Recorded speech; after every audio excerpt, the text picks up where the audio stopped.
Hi guys, welcome back to the Social Tune. And today we're going to take a look at the latest record by Sinai Vessel, Brokenlegged.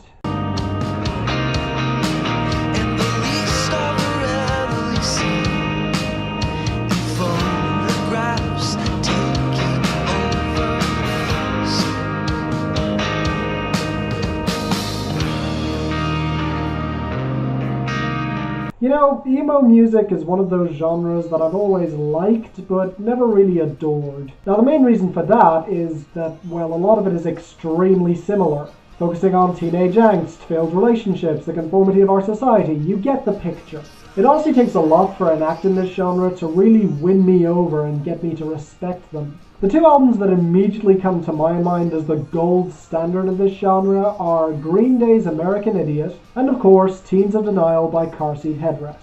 Both of these albums are classics with unforgettable hooks, brilliant writing, and surprisingly intricate and sweeping compositions. Now, in terms of emo music in general, American Idiot is much closer to what you would normally expect, centering around a relationship but springboarding off of that to talk about politics, broken dreams, and social issues. Teens of Denial, on the other hand, is much more centered around the individual, brilliantly conveying a ton of universal truths. Both of these albums go above and beyond what you would normally expect.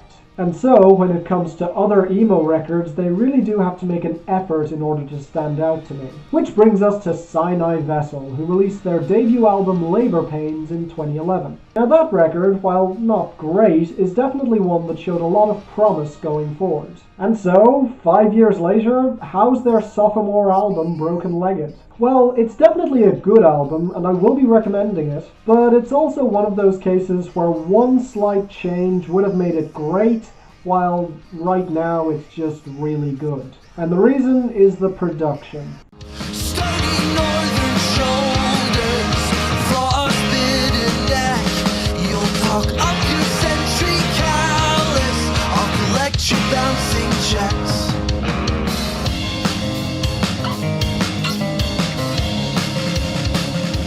Okay, this is honestly really frustrating because the instrumentation, the actual compositions, are actually really good. However, the problem is the mixing. The vocals tend to be placed to the back of the mix, the percussion is usually way too prominent, and the guitars tend to blur together, much like a lot of these songs. The opener Loose Leaf is a prime example of this, as the track just sounds like a bargain bin emo song, with no real defining melody outside of the bridge where the guitars fade back for a bit before coming back in full force for the final chorus. And look, it's not bad, it just sounds painfully generic.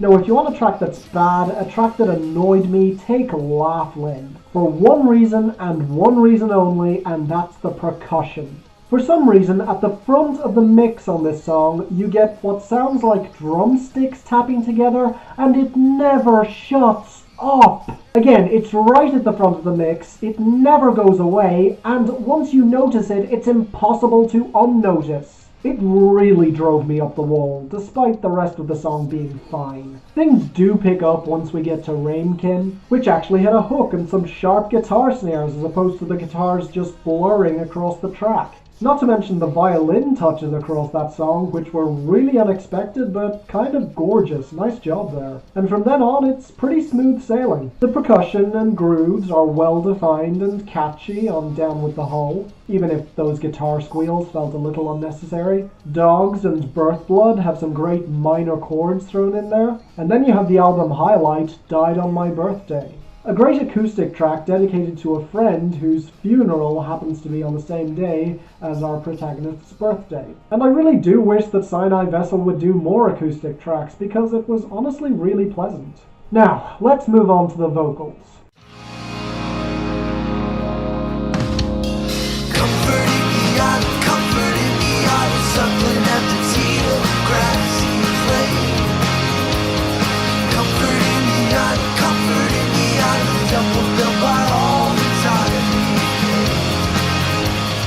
Caleb Chords is okay.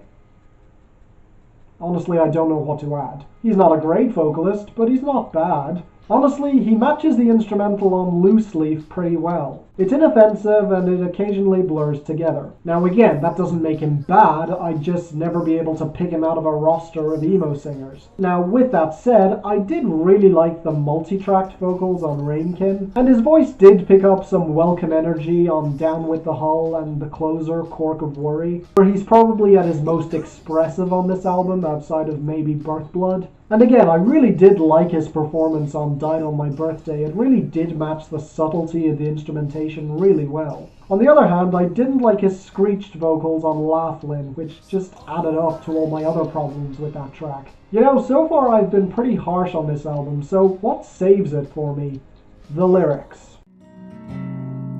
That cruel, cruel lunch after the funeral. Morsel of you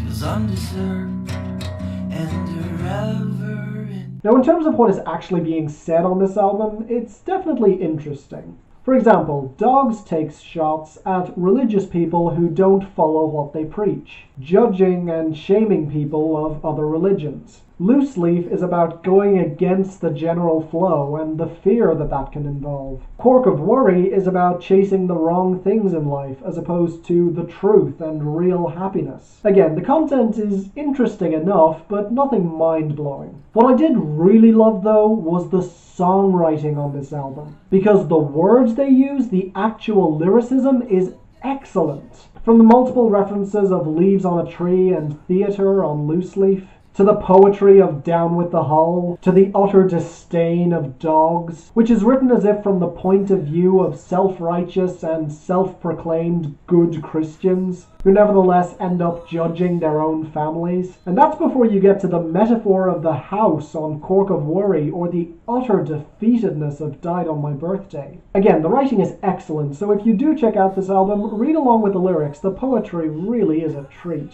However, while the writing is indeed good, it doesn't excuse the other problems that this album does have. And it does leave me wishing that this album was a lot better than it is. So I'm going to give it a strong 6 out of 10, but I'm also going to keep an eye on these guys because they show a lot of promise going forwards. If you don't check out this album, I will say do check out my favorites that I highlight in the description because there is some quality to be found here. And otherwise, if you're a fan of emo music, do check this out. It is definitely worth your time, at least to some degree. So thank you guys for watching. If there are any other albums coming out in the next month or so that you'd like me to review, please post them in the comments or tweet them at me so I can listen to them and possibly review them. You'll find a link to my Twitter in the description. Feel free to follow me if you'd like. Please subscribe so you don't miss a thing, and until the next time, I'm Finn, and this is The Social Tunes signing off.